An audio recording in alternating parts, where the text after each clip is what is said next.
এই যে বাচ্চাটাকে আপনারা দেখতে পাচ্ছেন, এই অসহায় বাচ্চাটা কাল রাতে ভবানীপুর যদুও বাজারের বাইরে কেউ ছেড়ে দিয়ে যায়। বাচ্চাটা ভয়ে আর খাবারের খোঁজে মেন ওপরে উঠে পড়ার জন্য গাড়ি অ্যাক্সিডেন্ট করে যায় মাঝরাতে।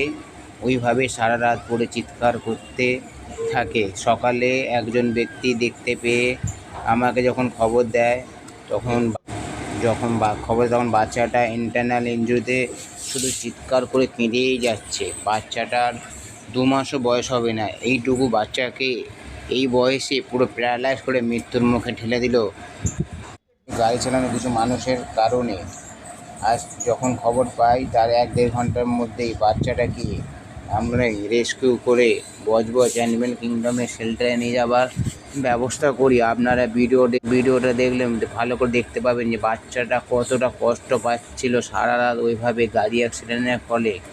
যত তাড়াতাড়ি সম্ভব গাড়ি করে বাচ্চাটাকে আমরা অ্যানিম্যাল কিংডম শেল্টারে নিয়ে যাবার চেষ্টা করি। ভাগ্য সত্যি খারাপ, মায়ের রাস্তায় যাবার পরে বাচ্চাটাকে বাঁচানো যায়নি। বাচ্চাটা শেষ নিঃশ্বাস ত্যাগ করে। আমরা চাই বাচ্চাটা আত্মার শান্তি পাক। আপনারা যদি কোনো বাচ্চাকে এভাবে দেখেন, প্লিজ আমাদেরকে জানাবেন।